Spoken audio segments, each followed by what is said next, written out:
Hello बच्चों, welcome है आप सभी का रश्मि मैम की एजून क्लास में। तो रश्मि मैम मेरे साथ फिर डरने की है क्या बात। बच्चों, आज मैं आप लोगों के लिए जो 29 अप्रैल को जवाहर नवोदय विद्यालय का क्लास 6 से लिए एंट्रेंस टेस्ट एग्जाम हुआ था, उसका मैं हिंदी पेपर लेकर आई हूँ। हिंदी में सॉल्यूशन आपको बताऊंगी और उसके उत्तर पुस्तिका का जो कोड है, परीक्षण पुस्तिका का जो कोड है वो ई है। आप लोगों के पास अलग अलग कोड के आंसर क्वेश्चन पेपर दिए गए होंगे। आप लोग के हर एक कोड में जो क्वेश्चन की नंबरिंग होती है वो अलग अलग होती है। क्वेश्चन तो सबके सेम होंगे, इंग्लिश मीडियम और हिंदी मीडियम, चाहे जो भी जितने भी स्टूडेंट होंगे सबके, जितने भी जो भी मीडियम है, हिंदी मीडियम है या इंग्लिश मीडियम है, वो हर के क्वेश्चन सेम होते हैं। सिर्फ जो वो कोड होता है ABCDEFGH जैसे कोड दिए जाते हैं क्वेश्चन पेपर के ऊपर, जो आप लोगों ने देखा होगा कि इसके अंदर कोड दिया जाता है। जैसा कि मैं आपको दिखा दूँ, यहाँ पे आपको एक ये कोड दिख रहा है। ये जो कोड होता है ये सारे बच्चों का अलग अलग, सारे बच्चों का अलग अलग नहीं होता। मतलब कुछ बच्चों को अल्टरनेट सीट पे बिठाया जाता है और अल्टरनेट कोड दिए जाते हैं एक साथ। जैसे किसी को ए मिला, उसके बाद वाले को बी मिलेगा, फिर सी मिलेगा, फिर डी मिलेगा। देन आगे जहाँ तक भी कोडिंग की गई होगी उसके बाद फिर से रिपीट होगा। इस तरह से कोडिंग की जाती है और ऐसे क्वेश्चन पेपर दिए जाते हैं। और हिंदी मीडियम और इंग्लिश मीडियम सब में अलग अलग होते हैं, कोडिंग अलग अलग होती है, यानी कि क्वेश्चन के पैटर्न अलग अलग होते हैं। जैसे किसी का क्वेश्चन नंबर अगर 1 है तो उसके दूसरी दूसरी ए कोड का अगर क्वेश्चन नंबर 1 में जो क्वेश्चन दिया हुआ है वो बी कोड के क्वेश्चन नंबर हो सकता है 5 में हो या 6 में हो या 3 में हो या 2 में हो। ऐसा इसलिए किया जाता है कि एक बच्चा एक दूसरे की देखकर कॉपी ना कर ले, है ना। तो ऐसे चेंज किए जाते हैं। तो आपको इसी चीज़ का ध्यान रखना है कि सिर्फ आपको देखना है कि आपके क्वेश्चन पेपर अगर सबके अलग अलग है तो आप एक बार कोड के अकॉर्डिंग, अगर आपका कोड भी सेम ई है तो उस क्वेश्चन नंबर सीरीज सेम होगी। लेकिन अगर आपका क्वेश्चन नंबर का कोड अलग है तो क्वेश्चन नंबर अलग हो जाएगा, लेकिन आप उसको टैली कर सकते हो। आप क्वेश्चन को पढ़ के देख सकते हो कि ये क्वेश्चन आपके क्वेश्चन पेपर में कौन से नंबर पे है, उसके बाद आप उसका आंसर उससे टैली कर लोगे। ठीक है, तो चलिए हम लोग आज हिंदी मीडियम का क्वेश्चन करते हैं जो कि है कोड ई का। आगे देखते हैं इसके क्वेश्चन। फर्स्ट पार्ट जो इसका हमारा है वो रीजनिंग का है। अक्सर हमेशा फर्स्ट पार्ट रीजनिंग का ही होता है, मैंने आपको बताया था। तो ऑड में आउट लिस्ट में आपको ढूंढना है। तो इसमें देखिए आपका जो फर्स्ट नंबर क्वेश्चन है इसका आंसर क्या होना चाहिए। तो एक्सप्लेनेशन वीडियो जो मेरी है उसका लिंक भी मैं इसके अंदर डाल दूंगी डिस्क्रिप्शन में, उसमें आप एक्सप्लेनेशन देख सकते हैं। यहाँ पे मैं आपको सिर्फ आंसर बता दूंगी। ठीक है, तो देखिए एक मोटा मोटी आपको आइडिया भी बता दूंगी कि क्यों हुआ। ये देख लीजिए, ये तीनों फिगर में 4 है, चारों साइड्स में है और इसमें जो है वो ज़्यादा है, मोर देन 4 बने हुए। ठीक है, तो इसका आंसर डी होगा। क्लियर। नेक्स्ट देखते हैं हम। इसमें देखिए इसका आंसर क्या होना चाहिए। इन चारों में डिफरेंट फिगर आपको कौन सा दिख रहा है, ऑड मैन आउट कौन सा दिख रहा है, तो ए नंबर इसका आंसर हो जाएगा। ठीक है, अब थर्ड वाले में देखते हैं, इसमें आपको डिफरेंट फिगर कौन सा दिख रहा है। तो इसमें एरो इस तरफ से है, बाकी में एरो लाइन की तरफ है, इसमें इसलिए इसका सी हो जाएगा। फोर्थ में देखते हैं, इसमें देखिए दोनों तरफ से ब्लॉक्ड है और इसमें सिर्फ एक तरफ से ब्लॉक्ड है, इसका आंसर डी हो जाएगा। आगे देखते हैं। फिफ्थ नंबर में देखिए क्या करना है। इसमें करना क्या है, ये जो क्वेश्चन फिगर है इसके सिमिलर फिगर, इसमें इसकी जेरॉक्स कॉपी ढूंढनी है, जेरॉक्स सेम कॉपी इसके अंदर ढूंढनी है। तो इसके जैसा सेम दिखने वाला फिगर हमारा बी है, इसके जैसा सेम दिखने वाला ए है, इसके जैसा सेम दिखने वाला सी है, इसके जैसा सेम दिखने वाला हमारे पास, इसके जैसा 8 नंबर में इसके जैसा सेम दिखने वाला हमारा बी है, इसका बी आंसर हो जाएगा। आप लोग जल्दी जल्दी अपने आंसर में टिक लगाते जाइए और अगर आपके क्वेश्चन इधर उधर हो रहे हैं तो आप स्क्रीन को पॉज करके अपने क्वेश्चंस को टैली कर लीजिए कि कितने नंबर पे है और उसके साथ आप उसका आंसर मैच कर लीजिए। ठीक है, आगे देखते हैं। अभी देखते हैं 9th नंबर में। देखिए मैंने आपको ऐसे फिगर में बताया था कि हम इसको क्या करते हैं, इसको कंप्लीट करते हैं और जैसे ही हम इसको कंप्लीट करते हैं इसका आंसर हमें मिल जाता है। तो ऐसा फिगर कौन सा हो गया हमारा, ऐसा सेम दिखने वाला बी नंबर इसका आंसर हो गया। ठीक है, अब इसको भी अगर हम एक बार कंप्लीट करें तो ये हमें कुछ इस तरह का दिखेगा। ऐसा फिगर हमें किस में दिख रहा है, बी में दिख रहा है, तो इसका आंसर बी हो जाएगा। इसमें भी देखिए, इसमें 1 है, 2 है, 3 है, तो यहाँ पे 4 प्लस हो जाएंगे, 4 प्लस हो जाएंगे और दूसरी बात इसको जब आगे बढ़ेंगे तो इस तरह का होता है। ऐसा फिगर कौन सा दिख रहा है हमें, सी नंबर में। इसको जब हम ऐसे कंप्लीट करेंगे तो ये इस तरह का दिखेगा। ऐसा फिगर ए का है तो हमारा ए हो जाएगा। आगे देखते हैं। इसमें देखिए यहाँ पे एरो ऐसे है, फिर इसका अपोजिट एरो एक बना, फिर इसके अपोजिट एक एरो बना। अब आगे जो बनेगा वो इसके अपोजिट एक एरो ऐसे बनेगा, तो ये वाला फिगर हो जाएगा नेक्स्ट वाला। ऐसा फिगर आपको कौन सा दिख रहा है, वो डी नंबर इसका आंसर हो जाएगा। 13 का डी नंबर हो जाएगा। अब 14 में देखते हैं। देखिए ये 2 था और एक सर्कल था, तो यहाँ 2 से फिर क्या बना, फिर सेम ये वाला फिगर, ये जस्ट इतना फिगर दोबारा रिपीट हुआ, बन गया। फिर यहाँ पे भी ये इतना फिगर दोबारा रिपीट हुआ, फिर यहाँ भी क्या होगा, ये इतना फिगर दोबारा रिपीट होगा, तो ये क्या ऐसा बन जाएगा। तो ऐसा बनने वाला फिगर आपको कौन सा दिख रहा है, देखिए 1 2 3 4 सर्कल यहाँ पे है और ये इस तरह से ऐसा बना हमें बी में दिख रहा है, तो बी इसका आंसर हो जाएगा। 15 में देखते हैं, देखिए यहाँ एक सर्कल है, यहाँ 2 सर्कल है, यहाँ 3 सर्कल है, तो आगे 4 सर्कल होंगे। और देखिए ये जो है ये कम होता जा रहा है, इसमें 1 2 3 4, ये 4 था, फिर 3 हो गया, फिर 2 हो गया, तो अब क्या हो जाएगा, ये 1 हो जाएगा और ये 4 हो जाएंगे, डी ऑप्शन हो जाएगा। इसमें देखिए एक छोटा सर्कल, फिर बड़ा सर्कल, छोटा सर्कल बड़ा, फिर एक छोटा बढ़ गया, इसमें एक बड़ा बढ़ गया, तो आगे क्या होगा, एक छोटा बढ़ेगा, तो एक छोटा बढ़ने वाला सी नंबर ऑप्शन हो जाएगा। आगे देखते हैं, इसमें देखिए यहाँ पे क्या था, ये जितने भी एरोस थे उसको इन्होंने उल्टा कर दिया, जस्ट रिवर्स कर दिया, तो इसमें भी क्या हो जाएगा, इसमें भी ये लाइन तो ऐसे हो जाएगी और ये जस्ट रिवर्स होगा, तो ये सर्कल ऐसा बनेगा, ऐसा बनेगा, ऐसा है, ऐसा, ऐसा वाला कौन सा है हमारा, बी नंबर, ये आंसर हो जाएगा। फिर इसमें देखिए, इसमें क्या है कि फर्स्ट वाला, तो फर्स्ट वाले में कोई चेंज नहीं हो रहा, लेकिन सेकेंड वाला फिगर जो है, ये देखिए ये डार्क वाला पार्ट जो है ये उल्टा हो जा रहा है, रिवर्स हो जा रहा है, तो इसमें भी हम क्या करेंगे, फर्स्ट वाले के साथ कोई छेड़छाड़ नहीं करेंगे, फर्स्ट वाला जैसा वैसा ही रहेगा, तो सिर्फ नीचे वाला जो सेकेंड वाला पार्ट है वो क्या हो जाएगा, वो उल्टा हो जाएगा, इधर इस तरह का हो जाएगा और इधर एरो हो जाएगा। तो ऐसा फिगर हमें कौन सा दिख रहा है, ऐसा फिगर हमें सी नंबर ऑप्शन में दिख रहा है, तो 18 का कौन सा हो जाएगा, सी नंबर। 19 में देखते हैं, देखिए इसको क्या किया गया, हॉरिजॉन्टल है, वर्टिकल किया गया, 90 डिग्री एंटी क्लॉकवाइज ले गया गया, घड़ी की उल्टी दिशा में घुमाया गया इसको, तो ये क्या हो गया, 90 डिग्री एंटी क्लॉकवाइज घुमा, तो ये सर्कल इधर आ गया, ये इधर आ गया, तो इसमें भी वही करेंगे हम, 90 डिग्री एंटी क्लॉकवाइज घुमाएंगे, तो क्या हो जाएगा, ये वाला पार्ट इस तरफ आ जाएगा और ये वाला पार्ट इस तरफ आ जाएगा। ऐसा किसमें है, ए में है, तो ए करेक्ट हो जाएगा। 20 नंबर देखते हैं, 20 नंबर में क्या हो जाएगा इसका, देखिए यहाँ पे 2 सर्कल था और यहाँ पे ये बीच में बना दिया गया ये वाला लाइन, तो इसमें भी क्या होगा, यहाँ 2 इस तरह के शेप है, तो इसके बीच में यहाँ पे बनेगा ऐसा वाला शेप, तो ऐसा वाला शेप यहाँ पे बन रहा है, किसमें, सी में बन रहा है, तो इसका सी आंसर हो जाएगा। ठीक है, चलिए आगे देखते हैं। अब यहाँ पे इस वाले फिगर में मैंने आपको क्या बताया था, इसमें हम फिगर को कंप्लीट करेंगे, फिगर को जैसे कंप्लीट करेंगे तो यहाँ पे जो खाली जगह है, यहाँ पे कैसा फिगर आएगा वो हमें पता चल जाएगा।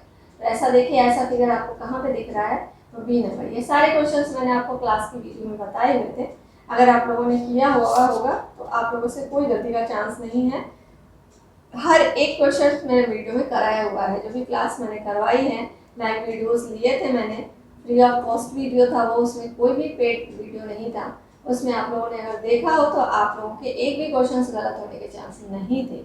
ठीक है, और आगे से भी कहना चाहूँगी कि जो भी बच्चे नेक्स्ट ईयर के लिए तैयारी कर रहे हैं तो वो ऐसी गलती बिल्कुल भी ना करें, वो मेरे एक एक वीडियो को देखें, ध्यान से देखें, अपने सिंसियरिटी के साथ हर एक क्वेश्चन को करें, ईमानदारी से सारे क्वेश्चन को सॉल्व करें, और ताकि आगे जो भी एग्ज़ाम देने वाले हैं, जो भी अभी फिफ्थ क्लास में अभी गए हैं और वो अगले साल 6th में जाएंगे, तो वो इस बार एग्ज़ाम देंगे। तो वैसे बच्चों के लिए मैं कहना चाहूँगी कि मेरे जितने भी वीडियोस हैं उन वीडियो को ध्यान से देखो, हर एक क्वेश्चन को करो, आप हिंदी मीडियम हो इंग्लिश मीडियम हो, उससे कोई फर्क नहीं पड़ता। Reasoning Hindi medium English medium दोनों ही बच्चों के लिए एक जैसी होती है, क्वेश्चन सारे सेम होते हैं, बस आपको समझने की दिक्कत है। तो रीजनिंग में तो समझने की कोई बात नहीं है, वो तो आप हिंदी मीडियम इंग्लिश मीडियम हो, आपको पिक्चर देख के समझना है, तो पिक्चर देख के तो कोई भी बच्चा समझ सकता है, तो इसके लिए कोई दिक्कत वाली बात नहीं है। ठीक है, सारे बच्चे देख सकते हैं। तो प्लीज़ बच्चों मेरी वीडियो को देखो ध्यान से, और चैनल को फटाफट से लाइक सब्सक्राइब और शेयर कर दो। ठीक है, तो चलिए ये वाला देखते हैं, अब इसको हम कंप्लीट करेंगे। ये हम जैसे ही कंप्लीट करेंगे हमें पता चल जाएगा कि यहाँ पे कौन सा डायग्राम आएगा। तो यहाँ हम देखते हैं कि ये हमारा डायग्राम ए के जैसा दिख रहा है, तो यहाँ पे ए हो जाएगा, इसको हम देख लेंगे कि इसके अंदर डालेंगे तो ये फिल होकर कंप्लीट फिगर बन जाएगा।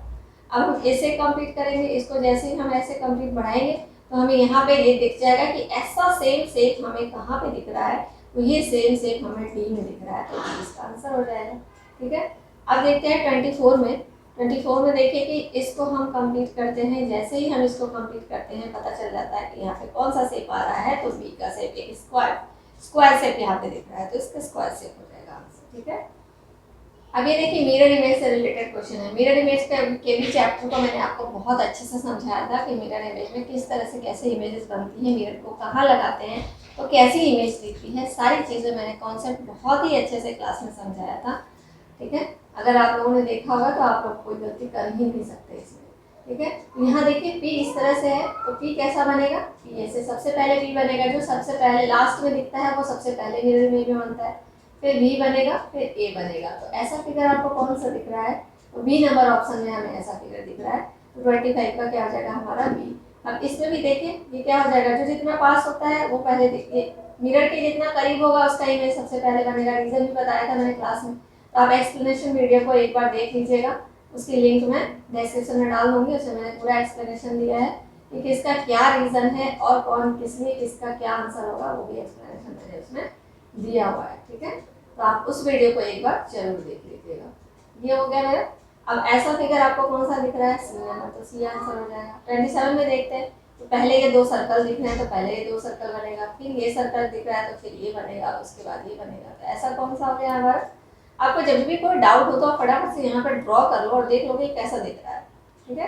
तो आप इसको इजीली कर सकते हैं। 28 नंबर देखते हैं, ये देखिए ये क्या हो जाएगा, ये वाला पार्ट सबसे पास है, तो ये पहले बनेगा इस तरह से, फिर ये ऐसे बनेगा, फिर ये ऐसे बनेगा। तो ऐसा फिगर कौन सा दिख रहा है हमें, बी नंबर। 28 का बी नंबर आंसर हो जाएगा। चलिए आगे बढ़े। अब ये देखिए इस पेपर को ऐसे फोल्ड किया गया, फिर ऐसे फोल्ड किया गया और फिर यहाँ पे एक सर्कल बनाया गया। तो जब हम इसको ओपन करेंगे तो क्या होगा, ये ऐसा सर्कल बनेगा, इधर वाला आधा पार्ट, इधर वाला आधा पार्ट, और इसको जब ऐसे ओपन करेंगे तो यहाँ पे भी एक सर्कल दिखेगा। तो ऐसा वाला पार्ट में कौन सा दिख रहा है, ए में दिख रहा है, इसलिए इसका हमारा आंसर ए हो जाएगा। अब देखिए इसको फोल्ड किया, फिर इसको ऐसे फोल्ड किया, फिर इसको ऐसे फोल्ड किया और यहाँ पे नट लगाया। तो ये क्या होगा, ओपन करेंगे तो एक कट यहाँ पे ऐसे भी दिखेगा, फिर एक ऐसे भी दिखेगा, फिर एक इधर के ऐसे दिखेगा, फिर एक इधर से ऐसे दिखेगा। तो इस तरह का आपको कहाँ पे दिख रहा है, सी में, तो सी इसका आंसर हो जाएगा। अब देखिए इसको हमने ऐसे फोल्ड किया, पहले ऐसे किया, फिर ऐसे किया, फिर एक बार और फोल्ड किया, इसको कट किया। अब इसको जब ओपन करेंगे तो ये इस तरह का बनेगा, और ऐसा ही सेम फिगर इधर भी बनेगा जब इसको ओपन करेंगे। और उसके बाद क्या हो जाएगा, यहाँ भी एक फिगर बनेगा और यहाँ पे भी एक इस तरह का फिगर बनेगा। तो ऐसा कौन सा सिमिलर दिख रहा है हमें, सी में, तो सी इसका आंसर हो जाएगा। 32 में देखते हैं, इसको पेपर को ऐसे फोल्ड किया गया, फिर ऐसे फोल्ड किया गया और फिर क्या किया गया, यहाँ पे एक ये बना दिया गया। तो जब हम ओपन करेंगे तो ये हमें चारों साइड पे इस तरह का फिगर ऐसे कुछ दिखेगा। ऐसा कौन सा है हमारा, तो ऐसा हमें 32 नंबर में कौन सा दिख रहा है, तो सी नंबर में दिख रहा है हमें, बिल्कुल सेम टू सेम इस तरह का। बीच का स्पेस भी ऐसा सेम होना चाहिए, ठीक है, क्योंकि हम इसे ओपन करेंगे तो बीच के स्पेसेस सेम आएंगे। ये इतना स्पेस जो है, इतना स्पेस इधर भी और आएगा, इक्वल स्पेस हो जाएगा, इसलिए ये हो जाएगा। आगे देखते हैं। चलिए 32 नंबर में देखते हैं, स्पेस विजुअलाइजेशन है। इसमें देख मैंने आपको बताया था कि ऐसे फिगर में हम क्या करते हैं, कोडिंग कर लेते हैं 1 2 3 4। अब ये चारों कोड के नंबर को हमें ढूंढना है, इनमें सब चारों जिसमें मिल जाएंगे वो हमारा आंसर हो जाएगा। देखिए इसमें 1 मिल गया, 2 मिल गया, 4 मिल गया, 3 नहीं मिला, ठीक है। 3 ऐसा सेम फिगर मिला नहीं, तो ये होगा 1 मिल गया, 2 मिल गया, 3 मिल गया और 4 मिल गया, यहाँ चारों मिल गया, तो ये इसका आंसर हो जाएगा। फिर देखते हैं इसको 1 2 3 4 एंड 5। देखिए इसमें ये हमारा 5 मिल गया, ये वाला पार्ट हमें 4 मिल गया, ये वाला पार्ट हमें 2 मिल गया, और ये जो है हमारा 1 और 3। तो हमें ये सारे पार्ट ए में मिल गया, तो ए ही हमारा आंसर हो जाएगा, ठीक है। इसमें देखते हैं 1 2 3 4। अभी देखिए इसमें 2 पार्ट हमें यहाँ पे दिख रहा है, 1 इसमें दिख रहा है, ये 3 दिख रहा है और ये 4 दिख रहा है, तो बी में मिल गया हमें, तो बी आंसर हो जाएगा। पहले हम देख लेंगे, एक अंदाजा लगा लेंगे कि इसमें कौन सा है जिसमें मोस्ट प्रोबेबिलिटी है कि ये वाली सारी चीज़ें हमें इसमें मिल जाएंगी, तो हम उसी को पहले चेक करेंगे, ठीक है। अब देखते हैं 36 1 2 3। देखिए अब यहाँ पे क्या हम देख रहे हैं, इसमें हमें ये सारी चीज़ें ढूंढनी है। तो 36 नंबर में हमें कहाँ पे देखना है, ये चीज़, ये वाली चीज़ हमें इसमें दिख रही है, तो हम पहले इसको चेक करते हैं। 2 1 और 3 यहाँ मिल गए हमें सारे, तो हमारा इसका बी आंसर हो जाएगा, ठीक है। चलिए आगे बढ़े। 37 नंबर में देखिए ये वाला पार्ट किसके अंदर छुपा हुआ है, हिडन है इसके अंदर। तो देखिए यहाँ पे ये वाला पार्ट हमें हिडन है दिख रहा है, बी इसका आंसर हो जाएगा। 38 नंबर देखते हैं, ये वाला पार्ट किसके अंदर हिडन है, तो मुझे तो लगता है कि इसके अंदर ही हिडन है, ठीक है। ये देखिए हाँ हमें इसमें मिल गया, तो इसका ये आंसर हो गया। 39 नंबर देखते हैं, 39 नंबर जो है वो इसके अंदर हिडन है, क्योंकि ये पूरा पार्ट मिलना चाहिए, पूरी ये जितना स्पेस यहाँ है उतना स्पेस हमें यहाँ दिखना चाहिए, जितना यहाँ है उतना ही दिखना चाहिए, तो वो पूरी चीज़ें लगभग हमें डी में मिल रही है, तो डी इसका आंसर हो जाएगा। ये देखिए, ये इस तरह से, इस तरह से, इस तरह से, तो इसका ए आंसर है। अब आ गया हमारा मैथ का क्वेश्चन। मैथ का क्वेश्चन भी देख लेते हैं एक बार। 41 से हमारा है मैथ्स का क्वेश्चन। तो 5555, 5555 को कैसे लिखा जाता है? तो हम कैसे लिखेंगे 5555 को? इकाई, दहाई, सैकड़ा, हजार, 5000, 5 यहाँ लिख देंगे, 555। कौन सा हो जाएगा? डी। इसका आंसर हमारा डी हो जाएगा। 42 नंबर देखते हैं। सभी अंकों 9, 7, 0 तथा 4 का प्रयोग कर 4 अंकीय बड़ी से बड़ी संख्या तथा छोटी से छोटी संख्या का अंतर बताना है। तो इन चारों अंकों से मैंने आपको क्लास में बताया था कि 4 अंकों की जब बड़ी संख्या बनाते हैं तो हम क्या करते हैं, सबसे बड़ी संख्या को सबसे पहले लिखते हैं, फिर उसके बाद उससे छोटी, फिर उसके बाद उससे छोटी, देन उससे छोटी। लेकिन जब हम छोटी संख्या लिखते हैं तो हम 0 को फर्स्ट पे नहीं लिखते। क्यों? अगर हम 0 को फर्स्ट पे इस तरह से अगर हम लिख देंगे तो ये क्या हो जाएगा, ये 3 अंकों की बड़ी संख्या हो जाएगी। ठीक है, क्योंकि 0 फर्स्ट में आ गया। इसलिए हम ऐसा नहीं लिखते हैं कि जब 4 अंकों के लिखने के लिए कहा जा रहा है तो फर्स्ट में हम 0 से जो बड़ा है उसको लिखेंगे, उसके बाद 0 लिखेंगे, फिर 4 के बाद जो आएगा 7 लिखेंगे, फिर 9 लिखेंगे। अब जब इनको आप सब्ट्रैक्ट करोगे तो आपका जो आंसर आएगा वो डी नंबर आंसर आएगा। ठीक है, आगे देखते हैं 43 नंबर। 2 अंकों का योगफल 8 तथा उनका गुणनफल 15 है, इनके व्युत्क्रम का योगफल क्या होगा? 2 अंकों का योगफल अगर 8 दिया हुआ है, यानी कि मान लीजिए 2 संख्या है, उसको अगर हम जोड़ते हैं तो 8 आता है और गुना करते हैं तो 15 आता है। तो कौन सी ऐसी संख्या होगी? हमें दिमाग से जोड़ लगा के जरा सा सोचना है, कौन सी ऐसी 2 संख्या हो सकती है कि 5 और 3 का जो व्युत्क्रम होगा 1/5 और 1/3, इसका योगफल क्या होगा? इसका योगफल हम निकालेंगे तो क्या हो जाएगा? ये हो जाएगा 8/15। 8/15 कौन सा है हमारा? ए नंबर। समझ में आ गया आपको? इसके हमको वो 2 संख्याएं खोजनी है पहले कि जिनको जोड़े तो 8 है और जिनको गुना करें तो 15 है। तो वो दोनों संख्याएं हमें मिल गई। जब वो दोनों संख्याएं हमें मिल गई तो उन 2 संख्याओं का व्युत्क्रम, व्युत्क्रम मतलब उसका उल्टा, 5 है तो 1/5, 3 है तो 1/3, इन दोनों को जोड़ेंगे तो उसका योगफल क्या आएगा? इस तरह से हमारा 8/15 इसका योगफल आ गया। ठीक है, चलिए अब आगे देखते हैं नेक्स्ट क्वेश्चन। 2 का स्क्वायर इंटू 3 का क्यूब प्लस 5 का क्यूब, ऐसा क्वेश्चन भी मैंने आपको बताया हुआ था।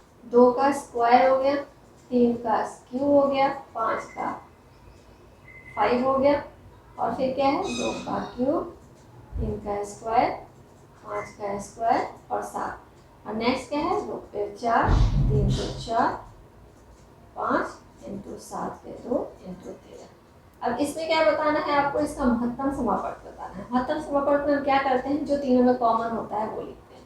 तो तीनों में कॉमन आपको क्या दिख रहा है? देखिए 2 पे स्क्वायर इसमें भी है और इसमें भी है, तीनों में है, तो 2 पे स्क्वायर तो एक हमें मिल गया। फिर 3 पे सबसे छोटा कौन है? 3 पे जो सबसे छोटा है वही कॉमन आएगा तीनों में। इसका स्क्वायर है, इस पे क्यूब है, इस पे 4 है, तो सबसे छोटा कौन है? स्क्वायर वाला, तो 3 पे स्क्वायर ले लिया हमने। देन देखिए 5 पे क्या है? 5 पे सबसे छोटा कौन सा है? तो 5 पे पावर 1 सबसे छोटा है, कुछ नहीं है, इट मींस 1 है, तो 5 पे पावर। अब बाकी और कोई कॉमन नहीं आ रहा है क्योंकि 7 जो है वो इसमें नहीं है, 13 भी इसमें नहीं है, तो हमें क्या मिल गया? ये मिल गया जो तीनों में कॉमन है। तो जो कॉमन होता है वही हमारा महत्तम समापवर्त यानी कि HCF होता है। तो ये कौन सा ऑप्शन में है हमारा? ये ऑप्शन नंबर हमारा डी है, और डी इसका हमारा आंसर है। ठीक है, चलिए नेक्स्ट देखते हैं 45 नंबर। यदि किसी क्रमागत संख्याओं का योगफल 15 है तो बीच वाली संख्या का वर्ग क्या हो? 2 क्रमागत संख्याओं का योगफल अगर 15 है तो बीच वाली संख्या का योगफल वर्ग क्या होगा? तो इसका 25 होगा। एक्सप्लेनेशन के लिए आप इस वीडियो को देख लीजिएगा, मैं आपको डाल दूंगी, सारे क्वेश्चंस के एक्सप्लेनेशन उसमें अवेलेबल है। कैसे होगा वो सब मैंने उसमें समझाया हुआ है। ठीक है, अब 46 नंबर देखते हैं। संख्या जो 4 या अधिक अंकों की है, b से भाज्य है यदि, तो इसको मैंने बताया था क्लास में, अंतिम 3 संख्या अगर 8 से भाज्य होती है तो, यानी कि इसका आंसर डी हो जाएगा। नेक्स्ट है 5 सेंटीमीटर को किलोमीटर में लिखते हैं। 5 सेंटीमीटर को किलोमीटर में क्या लिखते हैं? तो ये भी आपको मेजरमेंट चैप्टर में मैंने आपको पढ़ाया था कि सेंटीमीटर से किलोमीटर में कैसे कन्वर्ट करते हैं, मीटर से किलोमीटर में। मैंने आपको याद हो तो आपको बताया होगा, milli, centi, decimetre, deca, hecto, kilometre, इस प्रिंसिपल को बताया है। आप इसके लिए भी एक्सप्लेनेशन वीडियो में देख लीजिएगा, अच्छी तरीके से दिख जाएगा। सी नंबर ऑप्शन इसका आंसर है। 48 नंबर देखते हैं। निम्नलिखित में से कौन सी संख्या 3, 4, 5 तथा 6 से विभाज्य है? तो इसका हो जाएगा 60। नेक्स्ट हो गया 4.239 को 0.9 से भाग करने पर प्राप्त होता है। तो ये क्वेश्चन मैंने आपको कई बार कराया है और इससे रिलेटेड शॉर्ट वीडियोस भी मैंने बना के अपलोड किए हैं कि जब हम किसी भी डेसिमल को डेसिमल से डिवाइड करते हैं तब क्या करते हैं कि डेसिमल को इग्नोर करना होता है। डेसिमल को पहले इग्नोर करो और 9 से डायरेक्ट इसको डिवाइड करो। डिवाइड करने के बाद ऊपर जितने डिजिट पहले डेसिमल है उतने डिजिट में से नीचे जितने डिजिट पहले डेसिमल है, यानी कि इस पर 3 है, इस पर 1 है, तो 3 - 1 2 हो जाएगा। जो भी आंसर आएगा उसमें 2 डिजिट बैक हम डेसिमल लगा देंगे। तो उसके अकॉर्डिंग हमारा 49 का आंसर क्या हो जाएगा, बी हो जाएगा। 49 4.71 इसका आंसर हो जाएगा। ठीक है, नेक्स्ट देखते हैं। मेरी घड़ी का समय 7:05 पर आता है, यह 25 मिनट आगे है, सही समय है इसका क्या 6:40 पर आता है। ठीक है, इसको भी मैंने आपको क्लास में बताया था कि 7.05 में से आप 25 मिनट तो माइनस कर नहीं सकते। इसको क्या लिखोगे आप 66 और इसमें 5 में 60 को ऐड कर लोगे तो ये 65 हो जाएगा। इसमें से आप 25 को माइनस करोगे तो ये आपका आ जाएगा 640 ए। ओके, आता है। नेक्स्ट देखते हैं। अब जो 51 नंबर क्वेश्चन जो है ये थोड़ा सा गलत क्वेश्चन है। इसके लिए आपको एग्जाम में बोनस मार्क्स दे दिया जाएगा, इसके लिए आपको टेंशन लेने की जरूरत नहीं है। इसमें आपने जो भी आंसर लिखा होगा आंसर इसके नंबर आपको मिल जाएगा। 52 नंबर देखते हैं। 1250 मीटर लंबी एक रेलगाड़ी 2 मिनट में 1 किलोमीटर की दूरी तय करती है। यह रेलगाड़ी दूसरी खड़ी रेलगाड़ी को 4 मिनट में पार कर लेती है। खड़ी रेलगाड़ी का की लंबाई क्या है? तो इसका होगा आपका आंसर नंबर सी 750। इसके भी एक्सप्लेनेशन, हर एक क्वेश्चन की एक्सप्लेनेशन मैंने उस वीडियो पर दी हुई है। इंग्लिश मीडियम है तो भी मैंने आपको उसको हिंदी में भी सही तरीके से समझाया हुआ है, आप उसको समझ सकते हो। ठीक है, अब नेक्स्ट है। रहीम ने दिनेश से 10 अंक अधिक प्राप्त किए, जॉर्ज ने रहीम से 25 अंक प्राप्त किए, तो इसका आंसर बी हो जाएगा। ठीक है, ये भी मैंने पूरा एक्सप्लेन किया हुआ इसमें। 54 नंबर, इसे मैंने आपको बताया था बोर्ड मास के रूल में एक पहले होता है बी फिर बोर्ड मास होता है। तो पहले जो ऊपर बार का ऑप्शन आता है, जो बार वाली संख्या होती है, इसको हम पहले सॉल्व करते हैं, देन हम बाकी नंबर्स को उसके अकॉर्डिंग सॉल्व करते हैं। एक्सप्लेनेशन वीडियो जरूर देख लीजिएगा आप लोग। ठीक है, यहाँ मैं आपको बता रही हूँ इसका आंसर क्या हो जाएगा, इसका आंसर डी हो जाएगा 105। चलिए 56 नंबर देखते हैं। एक वस्तु के क्रय मूल्य और विक्रय मूल्य का अंतर रुपया 240 है, यदि लाभ 20% है तो विक्रय मूल्य क्या होगा? ये भी मैंने अच्छी तरह से एक्सप्लेन किया है। 56 नंबर का आंसर इसका बी हो जाएगा। 57 नंबर, एक पानी की टंकी की लंबाई चौड़ाई ऊंचाई के अनुसार कितनी है? तो इसमें देखिए, इसमें क्या है, 9 मीटर ऊंचा जो है वो टैंक है, उसमें 6 मीटर तक भरा हुआ है। ये पूरा 9 मीटर है और 6 मीटर तक भरा हुआ है। ठीक है, तो 6 9 में भरा हुआ है तो कितना बच गया है इसमें? 3 बच गया। 3/9 हो गया, यानी कि 1/3 इसका आंसर हो जाएगा। ठीक है, एक हॉल में फर्स्ट जितनी बीमाएं 12 मीटर और 10 मीटर है, पूरी लंबाई रखने के लिए बीमाएं 10 सेंटीमीटर इंटू 8 सेंटीमीटर की कितनी आयताकार टाइलें चाहिए? तो इसका ये तो सेम टू सेम क्वेश्चन मैंने एग्जाम से एक दिन पहले करवाया था। इसकी एक्सप्लेनेशन वीडियो में भी आप इसकी एक्सप्लेनेशन देख लीजिएगा। इसको जो आप सॉल्व करेंगे तो इसका 58 का आपका आंसर आ जाएगा ए नंबर। 58 का ए नंबर आंसर आ जाएगा। 59, यदि एक विक्रेता एक कुर्सी को 15% लाभ के स्थान पर 8% लाभ को बेचता है तो उसे 56 रुपए कम मिलते हैं, कुर्सी का क्रय मूल्य क्या होगा? तो इसका आंसर आपका आएगा 800 रुपीज। 59 का आएगा बी नंबर। 60 नंबर देखते हैं। एक मालगाड़ी जिसकी लंबाई 1 किलोमीटर है 45 किलोमीटर पर घंटा की चाल से चलती है, इस मालगाड़ी को 2 किलोमीटर लंबाई सुरंग से निकलने में कितना समय लगता है? तो इसका 4 हो जाएगा। बच्चों एक बात मैं आपको बता देना चाहूँगी कि आप एक्सप्लेनेशन वीडियो जरूर देख लीजिएगा। वो इंग्लिश मीडियम का है लेकिन आपको समझ में आ जाएगा। अगर आपको समझ में नहीं आता है इनकेस तो प्लीज़ आप इस हिंदी मीडियम वाली वीडियो में मुझे कमेंट कर दीजिएगा कि मैम हमें वो समझ में नहीं आ रहा, तो मैं उसकी हिंदी मीडियम में भी सारे मैथ्स के क्वेश्चंस के एक्सप्लेनेशन बनाकर आपको देखूँगी। ठीक है, चलिए आगे देखते हैं। अब आ गया हमारा ये हिंदी का अनुच्छेद। तो अनुच्छेद आप लोगों ने पढ़ाई होगा, इसको सीरियसली पढ़ के फिर हमको इसे सॉल्व करना था। तो इसमें देखिए क्या है, ज्वालामुखी के अनुच्छेद भी है इंग्लिश मीडियम और हिंदी मीडियम वाले के सेम आते हैं, है ना। उसको बस हिंदी में ट्रांसलेट किया होता है और इंग्लिश मीडियम वालों को इंग्लिश में ट्रांसलेट किया होता है। तो ज्वालामुखी के बारे में क्या सही नहीं है, इनमें से क्या सही नहीं है ज्वालामुखी के बारे में? तो इसमें क्या है कि यह बड़ी जंगली आग सा होता है, ये गलत है। बड़ी जंगली आग सा तो होता नहीं है ज्वालामुखी। तो ये बात इसकी गलत है, सही नहीं है पूछ रहा है, तो ये गलत है। जब किसी ज्वालामुखी का विस्फोट होता है तो उसे क्या कहा जाता है, मतलब कि वो सक्रिय ज्वालामुखी है, तभी तो विस्फोट हुआ है उसका। तो 62 का क्या हो जाएगा, सी हो जाएगा। उसके बाद देखते हैं 63, पहाड़ से नीचे बहने वाली लावा कौन सी अवस्था में होती है। जो पहाड़ के नीचे जो लावा बहता है, अगर बह रहा है तो वो क्या होगा, लिक्विड स्टेट में होगा, यानी कि द्रव अवस्था में होगी। आप इसको पढ़ेंगे तो पैराग्राफ के अंदर आपको सब कुछ मिल जाएगा, है ना। अब शांत का विलोम शब्द क्या होता है, शांत, शांत का विलोम मतलब शांत का उल्टा ढूंढना है आपको। तो 64 का शांत का उल्टा क्या हो जाएगा, सक्रिय। सक्रिय है, शांत है, और क्या है, सक्रिय मतलब एक्टिव है। अनुच्छेद नंबर सहित का अर्थ क्या होगा, सहित का अर्थ मतलब के साथ, ठीक है, सहित का मतलब के साथ। 66 नंबर देखते हैं हम। अब ये भी पैराग्राफ आप लोग पढ़ लेना, ठीक है, तो पढ़ लिया है, मैं आपको बता दे रही हूँ। हम डैश तरह का काम करते करते उब जाते हैं। हम क्या करते हैं, समान काम, एक ही तरह का काम करते करते हम उब जाते हैं, तो इसका सी हो जाएगा। कुछ मनोरंजन करने के बाद हम अपना काम डैश कर सकते हैं। हम अपना काम, अगर हम कोई भी काम करते करते जब थक जाते हैं तो क्या चाहिए होता है, थोड़ा सा एंटरटेनमेंट चाहिए होता है। उसके बाद हम अपना काम फिर से रीस्टार्ट कर सकते हैं, पुनः आरंभ कर सकते हैं, पुनः आरंभ कर सकते हैं 67 का। हंसने से हमें दूर करने में मदद मिलती है। हंसने से हमें क्या दूर करने में, अवांछित तनाव, अननेसेसरी का जो टेंशन होता है उसको दूर करने में मदद मिलती है। पुनः आरंभ का अर्थ, पुनः आरंभ का अर्थ क्या होता है, फिर से शुरू करना, पुनः आरंभ, फिर से शुरू करना।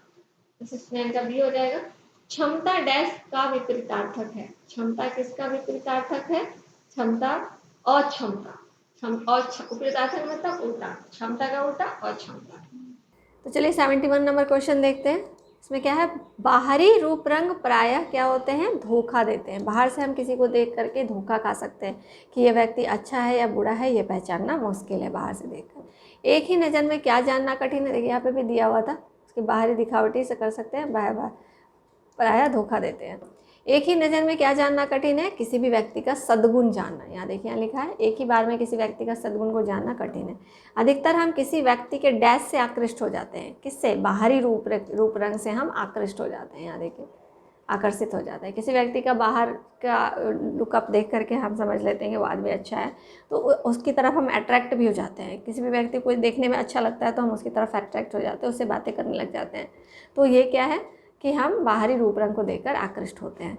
आकर्षण का पर्यायवाची शब्द क्या है, आकर्षण का पर्यायवाची शब्द क्या हो यहाँ पे, असुंदर। आकर्षण का पर्यायवाची नहीं है यहाँ पे, ठीक है, नहीं है पूछ रहा है, तो यह सुंदर, असुंदर होगा। सुंदर, प्रिय और दर्शनीय ये सब आकर्षण का पर्यायवाची है, लेकिन नहीं कौन सा है, तो असुंदर होगा, ठीक है। अब वास्तविक शब्द क्या है, वास्तविक शब्द एक विशेषण शब्द है, ठीक है। आगे देखते हैं।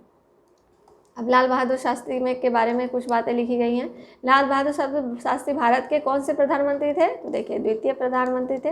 उन्होंने अपने जीवन में अनेक बाधाओं का डैश किया, अनेक बाधाओं के विरुद्ध, यहाँ देखिए अनेक बाधाओं के विरुद्ध उन्होंने संघर्ष किया था। ये विरुद्ध हो गया, वह डैश नेता बन गए थे। वो कौन सी नेता, जन नेता, यानी कि मास, यहाँ पे एक जन नेता बन गए थे, ठीक है, मास लीडर बन गए थे वो। नेक्स्ट देखिए 79, बन गए क्रिया कौन सा काल है, तो ये भूतकाल है। बन गए मतलब पास्ट टेंस, भूत गया। पूरा करना का पर्यायवाची शब्द क्या हो सकता है, मतलब संपन्न करना। पूरा करना मतलब समाप्त कर देना, संपन्न कर देना, ठीक है। तो इसी के साथ हमारा ये सारे क्वेश्चन भी संपन्न हो गए हैं, ठीक है। तो अगर आप लोगों को ये सारी आपको आंसर की मिल गई है तो आप सब अपने अपने आंसर की से इनके आंसर्स को टैली कर लीजिए, और जिनके जो भी स्कोरिंग आ रही है वो हमें बता दीजिए। और मैथ्स में कोई भी आपके एक्सप्लेनेशन में डाउट है तो आप एक्सप्लेनेशन वीडियो को ज़रूर देखिए, जिसका लिंक मैं डिस्क्रिप्शन में डाल रही हूँ। तो डिस्क्रिप्शन में से जाकर आप उस लिंक से डिस्क्रिप्शन पूरे इंग्लिश मीडियम हो या हिंदी मीडियम आप समझ जरूर सकते हो सारी चीज़ों को कि मैं क्या कह रही हूँ उसमें। आप अगर आपको उसमें भी समझने में दिक्कत आ रही है तो आप इस वीडियो के अंदर मुझे कमेंट सेक्शन में कमेंट करके डाल दीजिए कि हमें इंग्लिश मीडियम वाले कॉन्सेप्ट समझ में नहीं आ रहा है, तो मैं इसका हिंदी मीडियम में भी स्पेशली मैथ का एक अलग से वीडियो बना दूंगी। उसमें हिंदी मीडियम में हर एक क्वेश्चन को एक्सप्लेन करके आपको बता दूंगी, ठीक है। बशर्ते कि आपको कमेंट बॉक्स में बताना पड़ेगा कि आपको समझ में आ रहा है या नहीं आ रहा है, ठीक है। तो चलिए आज की वीडियो हम यहीं पे ख़त्म करते हैं। अपनी स्कोरिंग बताना मत भूलिएगा और चैनल को लाइक, सब्सक्राइब और शेयर करना मत भूलिएगा, ठीक है। तो चलिए आज की क्लास यहीं ख़त्म करती हूँ। मिलेंगे नेक्स्ट क्लास में नए कॉन्सेप्ट के साथ। तब तक के लिए tata bye bye, see you, take care and all the best.